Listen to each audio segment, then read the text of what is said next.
Start recording. Here we go. State of the Nation, March 2nd. I'm Tyler Remchuk, Nation Dan, Zach. Josh is here as well. The whole band is back together after taking last week off. We had a short staff, right? Because it was just you and Josh, right, Dan? Yes, yeah. Josh and I held down the fort.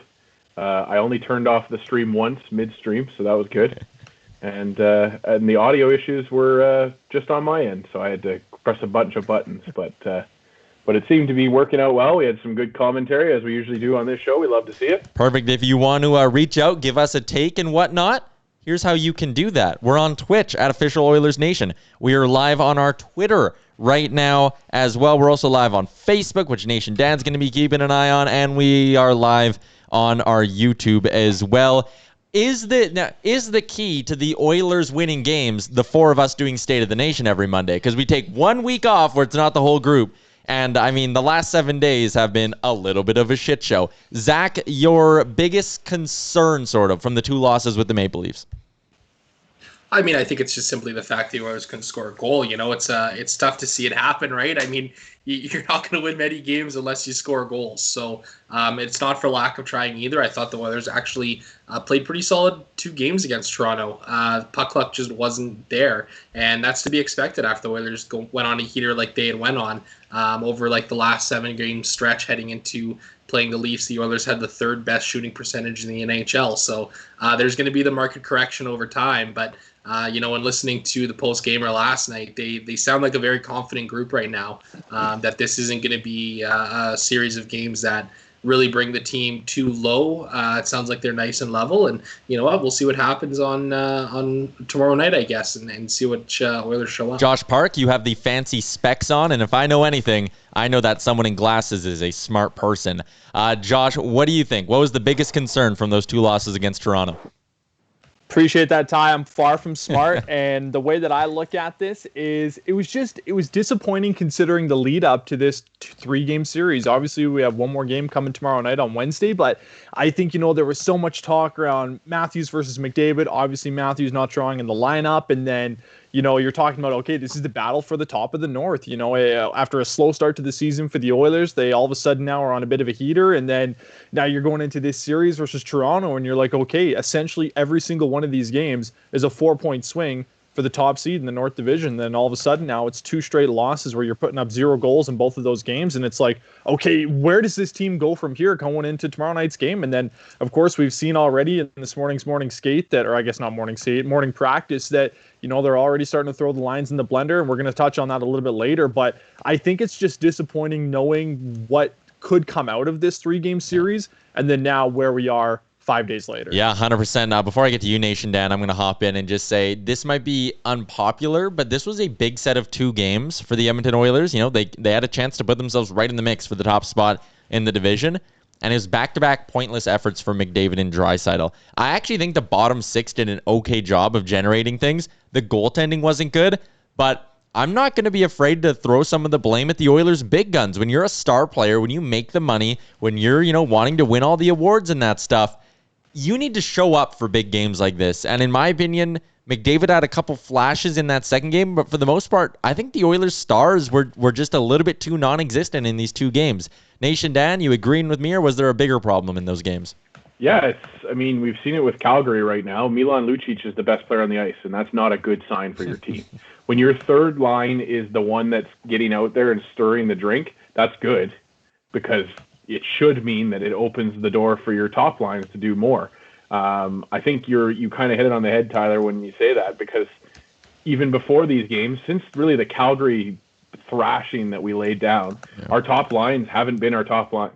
The 4th line has been stirring the drink. The top line has been able to put some money in on put some pucks in on the power play to kind of gloss that over. But yeah, for me, I know a lot of people came out of that matchup screaming about goaltending again. But for me, the offense just wasn't there, and I don't think that it's going to consistently stay that way. I think that this is probably the wake-up call that those 2 lines needed. The coaching staff as well, seeing the shift in the lines there. But yeah, for me, it hasn't been so much the goaltending as you're not going to win those games 0-0. You have to score goals. Yeah. And the Toronto Maple Leafs are not world beaters by any means on the back end. and you should be at least getting 2 or 3 goals against that team every night. But we just didn't. We didn't see it. Didn't happen. Move on to the next game. They're not world beaters, but that team played great team defense in that 2-game set. I have a feeling you might agree with me there, Zach. Yeah, I do, but I think there's a little bit of a caveat too. Like Dave Tippett made mention of this last night. You know, the Leafs scored 2 goals on their first 2 shots of the game last night, and they basically reverted to playing nothing but defense the rest of the night, right? Having a 2-goal lead so early in the game allowed the Leafs to be able to really just squeeze in their own zone and shut down the Oilers defensively, right? You know, if it's 1 goal, maybe it's a different game, right? So, you know, not getting 2 saves on the first 2 shots of the game, I think really hurt the Oilers last night because they're playing from behind the rest of the game. If I can jump in, Ty, I want to touch a little bit on what you said about kind of just the lack of performance we saw from McDavid and Draisaitl last night. And I know I'm watching on Facebook here. A couple people are kind of starting to chime in and talk about, you know, I know there's been a bit of a conversation around what's going on with Leon Draisaitl. He might be laboring some sort of injury right now, but I want to get your guys' opinion on, does it not seem like Leon is a little bit more reluctant this year to shoot the puck as much as he was last year? Because obviously in his Hart season, it seemed like every time the puck was on his stick when he was on that right side, he just seemed to fire it. Like just, it would be that half slap shot and he was shooting everything at the net from that side. And especially on the power play this year, I feel like a little bit over the last few games, he's starting to do it a little bit more often, but especially at the beginning of the season, of course, I don't want to harp too much on Leon Draisaitl and Connor McDavid because they're the 2 best players on this team, but it just seems like there's a little bit of reluctancy from Draisaitl to fire the puck right now. I don't know what it is. I agree with you. I think at times Draisaitl's been opting to pass too much, and he's a guy who has 50 goals. Like, he should have the potential to just fire pucks and get to that number consistently. He's that good. So I am a little bit disappointed that we haven't seen Leon Draisaitl shoot more pucks. And you know, maybe the fact that they're reuniting that second line, and we'll talk about that in a second, maybe that will help a little bit here. But yeah, I agree with you, Josh. I've noticed that. I don't think he's firing the puck as much as he used to.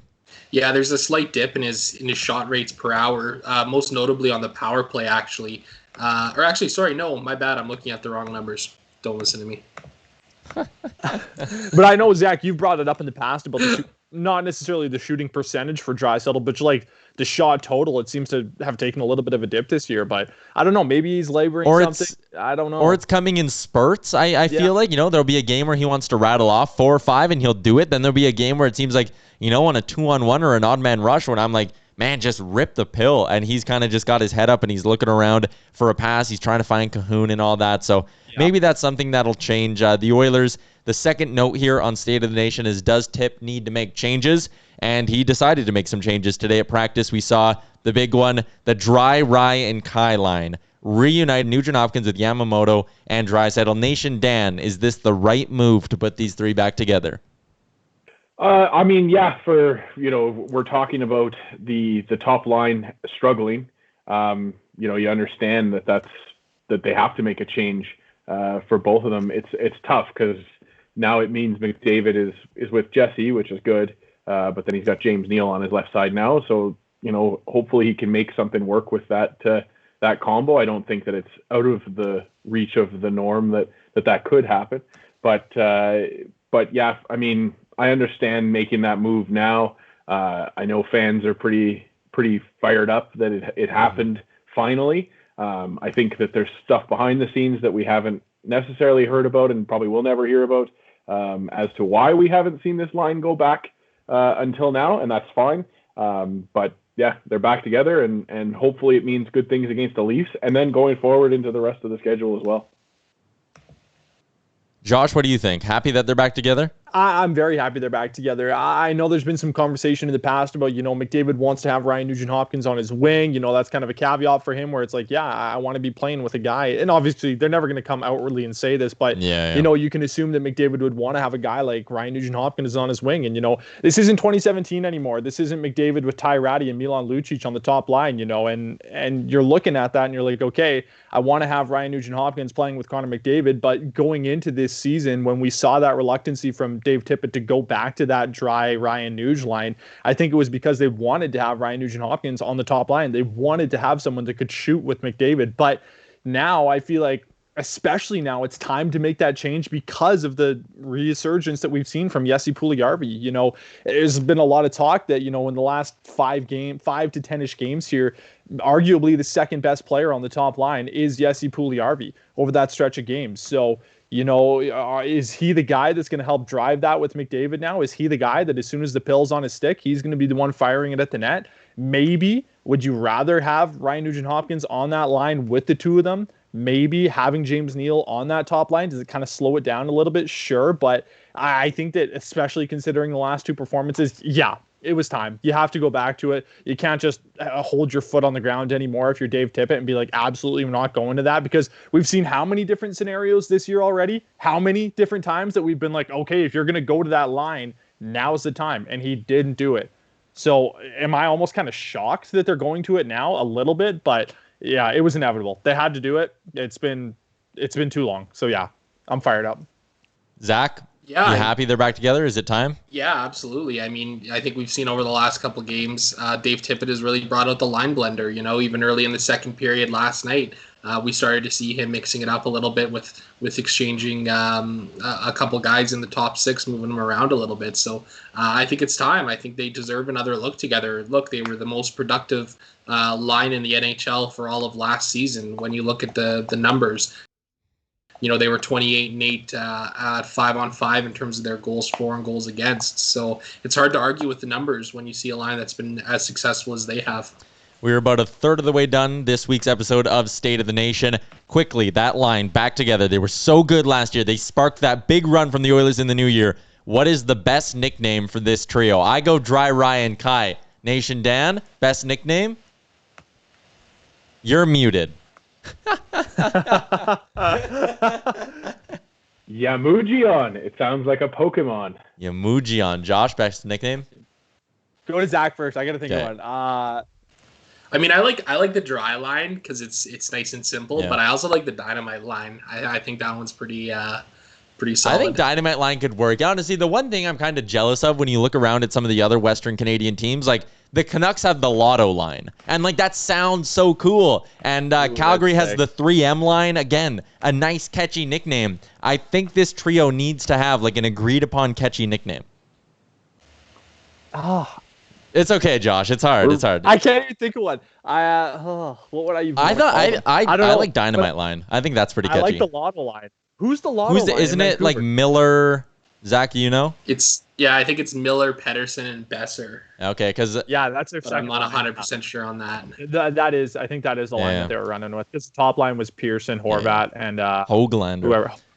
Anyways, if you have a good nickname for this line, drop it into one of the many chats where we are live right now. So that line reunited. Neal up with 97. I'm not a big fan of James Neal up there. You mentioned it, Josh. He slows down that line too much for me. And I think being out of the lineup for as long as he has been and the COVID issues has really hurt Neal's ability to keep up in the top 6. Not that he was great at that before. I would love to see Tyler Ennis up there personally. I think Ennis can do for the McDavid line what Yamamoto did for that Draisaitl line, in the sense that hard on the forecheck, creating turnovers, makes short, simple plays with the puck. I think that could be a good trio. Am I the only one who would like to see Ennis up there with Neal, or would you be nervous about breaking up that third line? I was just gonna say, devil's advocate, do you want to break up that third line? I mean, I like Ennis up there a lot, right? I mean, we saw last year after the trade deadline that Tyler looked pretty good playing up in that alongside McDavid there. But given the way that Kyra, Ennis, and Archibald have sort of found their way together and been arguably one of the Oilers' most productive lines as of late, with switching up the top 6, how much do you really want to blow the bottom 6 up to make that change as well, right? Brad Stepanko agrees with me. He says, yes, Ennis would be good up there. Some call me Timmy, said the Lotto line is 6, 40, and 9. Pedersen's 40. Miller is 9. Besser is number 6. Josh, would you want Ennis on that top line, or do you not want to break up that bottom 6?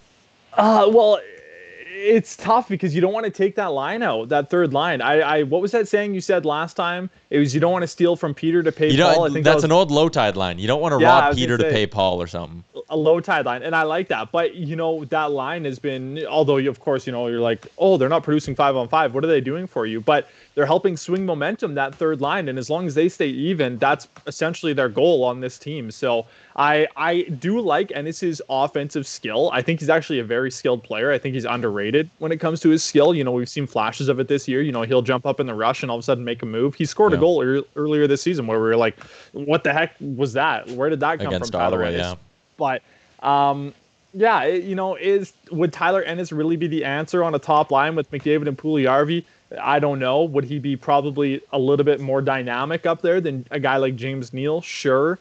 But yeah, I don't know. I think at this point, I almost crave a long-term answer on that line, man. And I thought that maybe Puljujarvi, Nugent-Hopkins, and McDavid would be it, but I've been saying this for the last few years that you just need a certified stud to play with McDavid. Is it going to be Puljujarvi coming here? Maybe, but I don't know. I crave just like a solid first line, and I don't know when we're going to get it, but yeah, I digress. Dan, what do you think?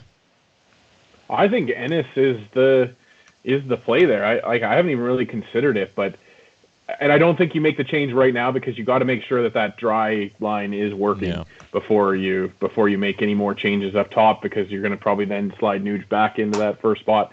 So yeah, I think that's probably going to be the end game here is Puljujarvi, McDavid, and Ennis, and McDavid and Ennis speed wise should be good. Yeah. The question mark there for me is the defensive side of the puck. It forces McDavid to go back and play deeper in the zone than usual, and so it's going to be something to watch to see if McDavid's happy and McDavid is clicking with whoever he's put up there with. That's the big key for me, and so yeah, I don't think you need to break up that third line just yet, especially because they've been the best line on the ice in these last two games. So hopefully you can put them out there on Wednesday night and they can continue to stir that drink, and then hopefully the top lines can come together for that reason alone.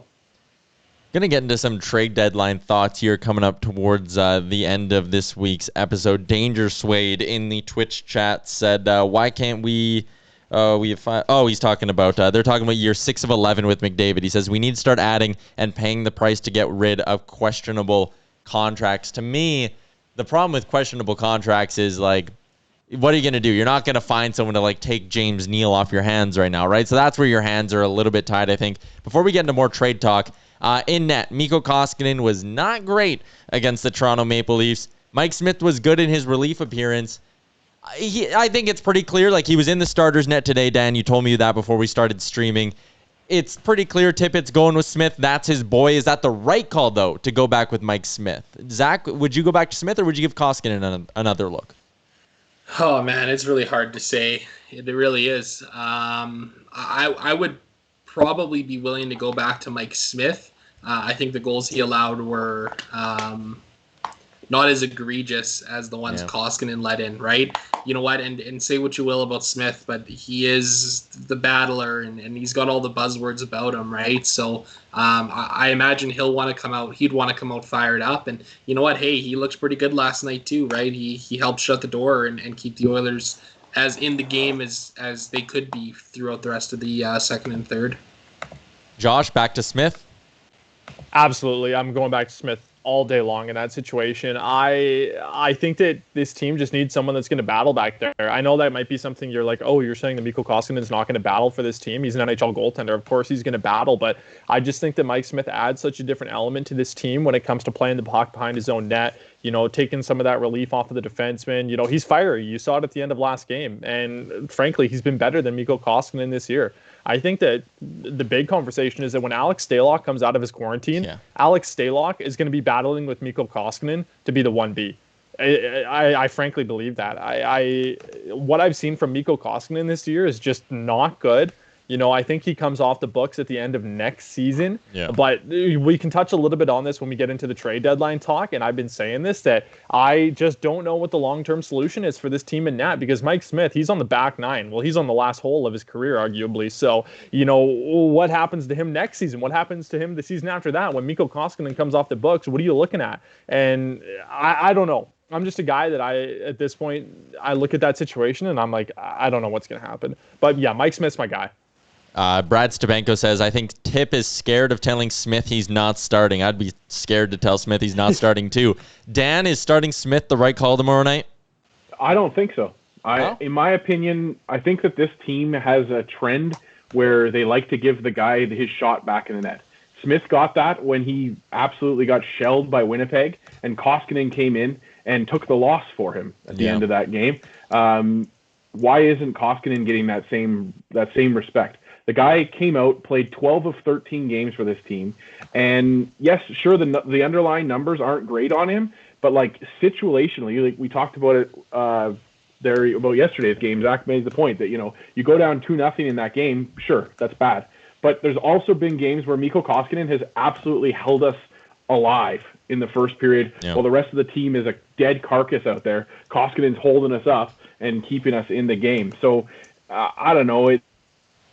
I get that the goalies' numbers don't look good, but we all watch the games, and these guys are out there, and they like 90% of the time they give us a chance to win, and they're playing well in those tight spots because this team has some absolute gaffes on their defensive coverage. Their exits of the zone outside of that 5-game win streak have been absolutely a joke. The whole year we've been making giveaways that lead to breakaways. Our breakaway per 60 has to be tops in the league. So it just, for me, it's give Koskinen back the net, let him show that he can redeem himself. I think he can do it. That both of those goalies have been able to do it time and time again. But at the end of the day, Tippett has had his finger on the pulse with these two goalies.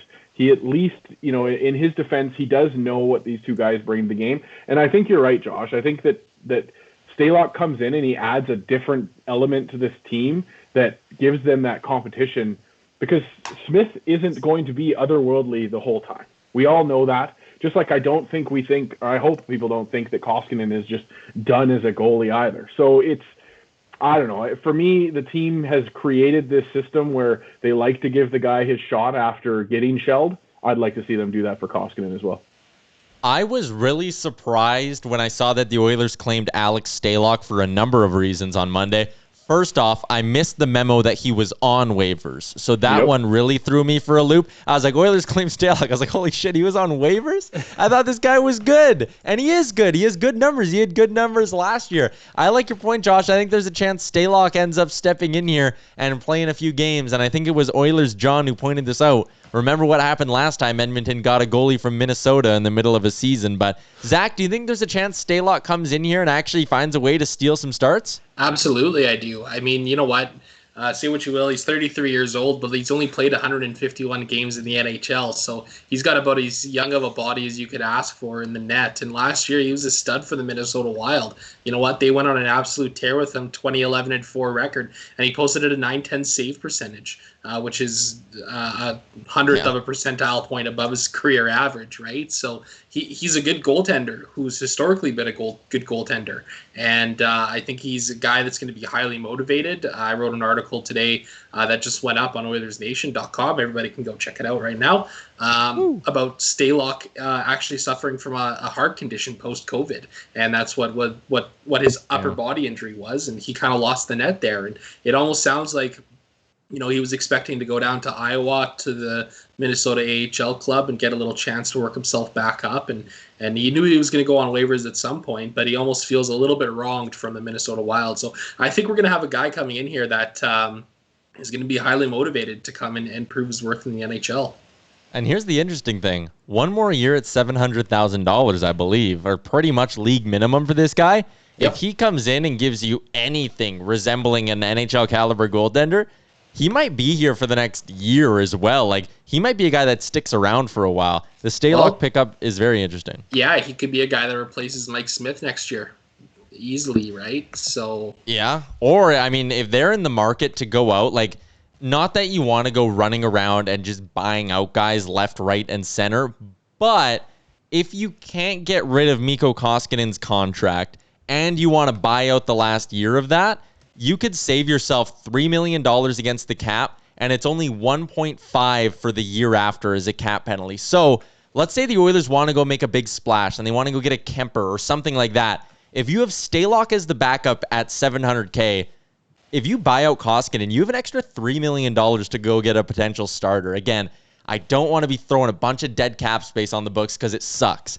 But I think that's an interesting option. If we're playing a hypothetical out where Stalock comes in and plays better than the Oilers' two current options, but an idea that neither Smith or Koskinen could be back next year, and it could be a Kemper or a Grubauer or someone starting with Stalock right below him because he's so cheap. I think that's something that might have legs to it. We just get Benoit Pouliot off the books, and now Tyler wants to put Mikko Koskinen on him. Oh, I would buy out James Neal this offseason too. I hated it this last offseason. I was so against buying out James Neal. I said, you don't do it. You don't need more dead money. But with the cap staying flat, and I think there's a chance for the Oilers to free up some space on guys who don't necessarily deserve what they're making right now, the Neal buyout's appetizing for me this offseason, but I'll admit that's a conversation for another day. The trade deadline is a lot closer. That is a hurdle Ken Holland will need to clear before this offseason. There's a few holes on this team. I think that's fair to say. You don't need to give me specific names, but I figured we'd wrap up this week's episode of State of the Nation with what should be the Oilers' number one priority come trade deadline time. Or do you think Ken Holland just needs to steal another quote from my friend Lowtide, keep his powder dry a little bit? I'll go to you first, Josh. Biggest need at the deadline? I want to say goaltending, but if I think they're going to acquire a goalie or I think they're going to address that obviously problem for this team, I think they're going to do it in the offseason. I would want them to do it in the offseason. So, especially because if you're looking at all the goaltending options in Canada, they aren't great. You're probably going to end up getting a guy from down south. So, obviously, with the quarantine rules and stuff, I don't think acquiring a goaltender at the deadline this year would really be foreseeable. It could be, obviously, but I don't know what it would take, and I think you could probably argue the same thing, that you're going to have to go through the quarantine rules no matter who you get as well. But I would love to see the Oilers take a run at potentially a top 9 winger. Obviously the amount that you'd have to give up to get a top 6 guy would be a lot, but I think that if you were able to fill a hole in that top 6, especially, I've been saying it, on McDavid's wing, I think that would be really good. But obviously, it would take a lot to give it up. You're probably going to get a guy that's on the last year of his contract. Are you willing to spend that kind of money and spend those kind of assets to get a rental, especially in this kind of season that we're looking at right now? I don't know. You saw what happened with Arizona last year when they acquired Taylor Hall at the deadline, but I don't know. I would love to see them take a run at a top 6, top 9 kind of guy. I think they're okay on the back end. Obviously, you don't really want to go into a playoff series with 4 of your 6 defensemen being rookies per se. But yeah, I would say in the offseason, I'd like them to address the goaltending and then potentially take a run at a top 9 guy at the deadline. Zach, what do you think at the deadline this year? Yeah, I don't hate the idea of going for a top 9 forward. I mean, I think you need a right shot in your bottom 6 center. I think that's a place the Oilers need to target. Obviously, the Kyle Turris experiment hasn't worked out thus far. Will he get back into some games? Absolutely. He'll get another look at some point here. But the Oilers need to find a good, consistent right shot center for the bottom 6. Dan, what do you think the Oilers should be looking to grab at the deadline? Yeah, I think it's just I don't know. This week I feel like I'm not saying for you guys specifically, but I think it's just kind of poisoning people's brains a little bit. Like, we are the second place team in the North Division. Excuse me, chokes me up. I don't Makes you so emotional. I don't think that it's going to be I don't think it's that means we're going to the Stanley Cup Finals at this point right now. I think that we need some depth up front. I don't know necessarily that you pay for the marquee winger, like a Philip Forsberg or something like that. No. Excuse me, I'm going to have to cough here again. That's okay. Well, I would love to see Arvidsson or Raquel. I hear those names and I'm salivating with the idea of one of them in the Oilers' top 6. But you kind of, to use a vulgar term, you kind of blew your load last trade deadline, didn't you? You traded too many picks. You don't really have that many bullets in the chamber to use here. Yeah, it's just, for me, it's I was happy at the start of the season with the created team that we have, and I'm not unhappy with it at this very moment.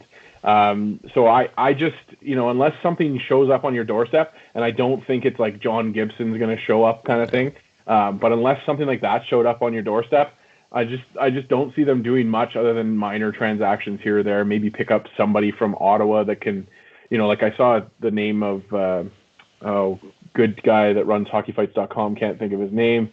Austin Watson? No, other guy. Better, or not Delorier, but Dzingel. Michael Haley. Ah, that kind of idea where it's just like a veteran presence that can come into your lineup and just mix it up for you on that fourth line. But that's, for me, it's just kind of tweaks here and there. Like you said, Tyler, I don't think we have the assets to do that move right now, and I don't think we need to. I think that this team is built to compete for that North Division final, and then you see what happens from there on in. If you're playing Vegas, it's going to be a tough series. If you get through there, then you're playing, whoever. But yeah, for me, this team is good enough to make the North Division playoffs and make some noise because you have Leon Draisaitl and Connor McDavid on your team. I've kind of heard Brandon Sutter's a name to keep an eye on, and the reason I think there might be some legs to the Sutter idea, and not that I love him as a player, but he is a right shot bottom six center. He's a UFA at the end of the year. The Canucks are probably going to be out of the race come trade deadline time. $4.375 million, so they'd have to keep a good chunk of it. But the Oilers play the Canucks on trade deadline day. They're in Vancouver. So if you're Ken Holland, shop around for maybe some better fits in the bottom six. But if it comes to deadline day, you give up a 2022 fourth-round pick or a fifth-round pick in next year's draft when you have a few more picks to give for Sutter, and he just has to jump across the hall. There's no quarantine. He can basically come right into your lineup. That's an interesting idea. As much as I'm not sold on Brandon Sutter being a huge upgrade in the bottom six, I think he's a penalty-killing right-shot centerman who might be able to help them out in the playoffs a little bit. Would anyone here be like totally against the idea of Brandon Sutter, or if it's sort of a last resort thing, is that okay? Well, in that situation, Vancouver would have to retain salary, right? Like they'd have to keep half. They'd have to keep half of it. No, and I think, Tyler, it's funny that you mentioned that. Look at you. You're just diving into the schedule. The Oilers play the Nucks on trade deadline day. That's funny. So then it would make, obviously, I think with the way it works, even if you get traded within Canada, if you're taking a commercial flight, you're still going to have to quarantine for a few days, I believe, correct? So I don't know exactly how it works, because I think that happened with Cassian, right, when he was coming back from his injury. I think they were saying that when he got home, because of the fact that he took a commercial flight, according to NHL regulations, he had to end up quarantining for a few days. Don't quote me on that. But obviously that would be the most convenient situation for the Oilers. I don't hate it. Obviously, Kyle Turris isn't the answer for this team in the bottom six in that position. So, if Vancouver's going to retain half the salary and it's going to cost you a fifth-round pick, I don't see why you wouldn't do it. Zach, is that a good idea, or are you a little anti-Brandon Sutter? No, I don't mind it at all. I've just been diving into it really quickly here, and his underlying numbers have been pretty solid this year. He's not getting caved in terms of his shot attempt rate or his expected goals rate. His isolated impacts are pretty solid, right around average. I think you could do a lot worse in your bottom six than having Brandon Sutter in there. He's just under 54% on the face-off dot this year. And like you mentioned, he's a right shot guy, and he's a big body, 6'3", 190. So he can bring some size. He's obviously got the name recognition here in Alberta as a member of the Sutter family. So, that'll surely get a couple of guys fired up, to say the least. Brad Stepanko says, what if the OEG trades one of their 50-50 nights for the rights to someone, So, like, you go to Columbus and you're like, hey, you guys need just, like, some cash to pay for some stuff. And then, like, the next Oilers game, it's like, tonight's 50-50 is in support of the Columbus Blue Jackets or the Arizona Coyotes, and we just all chip in a little bit of money and make a deal happen. Maybe that's how the Oilers get their goalie. The Jackets go, listen, if you guys can raise us $1.5 million in a 50-50, you can have Merzlikins. And, I think Oil Country would be able to do that in the snap of their fingers, man. Let's just fire up a GoFundMe, baby. That would be the highest 50-50 in NHL history. It wouldn't be close. Yeah. The trade hinges on how high the 50-50 gets today. All right. That's where we're going to end this one. That's a good spot to end it. Thanks to Brad Stepanko. Thanks to everyone who commented on our Twitch and our Twitter. Josh, Zach, Dan, enjoy the game tomorrow night. Talk to you guys next Tuesday. Cheers, everyone. Peace and love. See you later, nation citizens. This episode of State of the Nation is over.